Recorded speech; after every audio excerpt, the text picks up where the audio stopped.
क्या करेगा लड़की, क्या करेगा।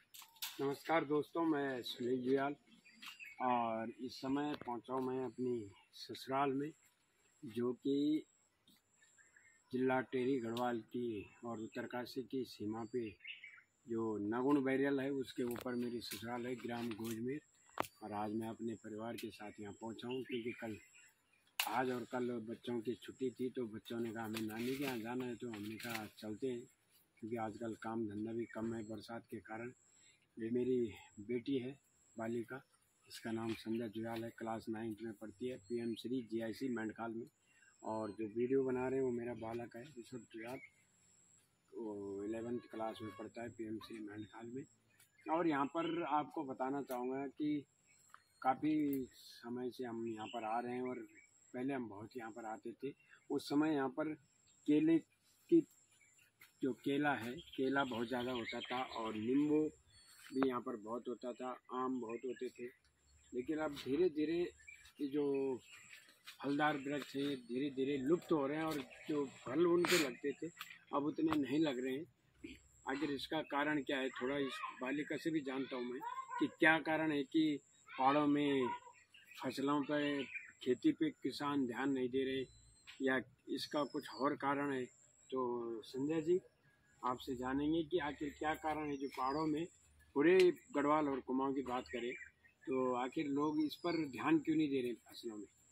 जी संजय जुयाल, आपसे हम आज 2-3 सवाल करेंगे क्योंकि अब आप धीरे धीरे बड़ी हो रही है और समाज के कई प्रकार के जो सामाजिक मुद्दे हैं उनका भी आप ध्यान करती है। हर जगह आप इधर उधर सब कुछ देख ले, टीवी आप लोग देखते हैं, सोशल मीडिया पे भी आप थोड़ा बहुत देखते हैं, तो विद्यालय में भी आप जा रहे हैं, कार्यक्रम देखते हैं, विभिन्न प्रकार के राजनीतिक मंच लगते हैं, वहाँ भी थोड़ा बहुत आप सुनते होंगे। तो आपको क्या लगता है कि उत्तराखंड में क्या क्या समस्या है जिनमें उत्तराखंड सरकार को सुधार लाना चाहिए, जिससे कि उत्तराखंड में जो पहाड़ी राज्य जिले हैं उनमें पलायन होने से बचे।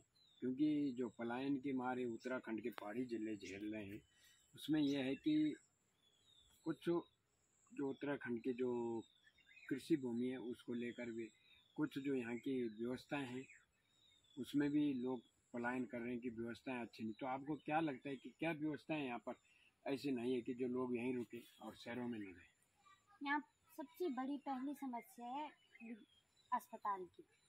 अगर यहाँ आसपास अस्पताल हो तो बहुत अच्छा है, क्योंकि देखो अगर किसी गांव में किसी इंसान की बहुत ज़्यादा तबीयत खराब होगी और वह अपने अस्पताल में चला गया और तो अस्पताल वाले वहाँ से सीधा रेफ़र कर देते हैं आगे ऋषिकेश, देहरादून, आगे बड़े अस्पतालों में रेफ़र कराते हैं।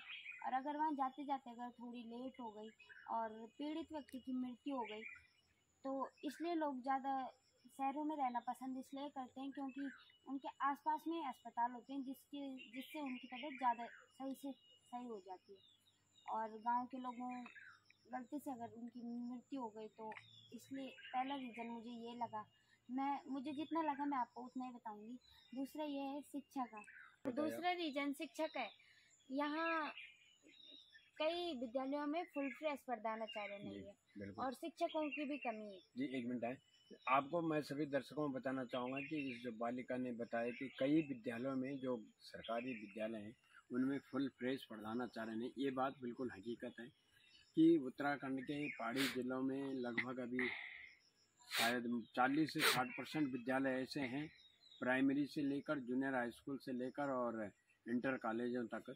और कई विद्यालयों में बहुत ज़्यादा बच्चे होते हैं विद्यार्थी और शिक्षक बहुत कम है, तो इस वजह से शिक्षक हर क्लास में अपनी उपस्थिति नहीं दे पाते, तो इस वजह से बच्चों की थोड़े पढ़ाई में डिस्टर्ब होता है।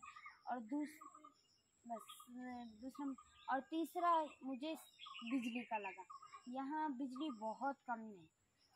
हम यहाँ 1 बजे पहुँच गए थे और अभी 5 बजे यहाँ लाइट आई। यहाँ बिजली की बहुत ज़्यादा कमी है। कई बार बिजली की कमी है या बिजली कम आती है? कम आती है, बिजली कम आती है। और कई बार विद्यालयों में बच्चों को काम दिया जाता है, अगर विद्यार्थी घर आए और उनके घर में लाइट नहीं है और फिर अगले दिन विद्यार्थी स्कूल जाए तो शिक्षक कहते हैं कि तुम्हारे घर वाले तुमसे काम कराते हैं, इस वजह से तुम अपना काम नहीं करते हो। तो इस चीज़ के लिए बच्चों की कोई गलती नहीं है, और इसका सारा रीजन जाता है माता पिता को कि तुम्हारे माता पिता तुमसे काम कराते, तो बिजली का भी थोड़ा होना चाहिए। इस वजह से लोग प्लान्स में रहना ज़्यादा पसंद कर रहे हैं। आपने देखा कि हकीकत बात है, हम 1 बजे इस गांव में पहुंचे थे और 1 बजे जब हम आए तो यहाँ लाइट नहीं थी और अब 5 बजे यहाँ लाइट आई। बल्कि मैंने विद्युत विभाग के किसी कर्मचारी से बात भी की थी इस मामले में कि लाइट नहीं आ रही, बहुत समय हो गया। तो 5 बजे लाइट आई यहाँ पर। तो बिजली जो विद्युत का है, बिजली का है, ये भी बड़ा मैटर करता है, ये भी अपना बहुत बड़ा रोल देता है यहाँ पर।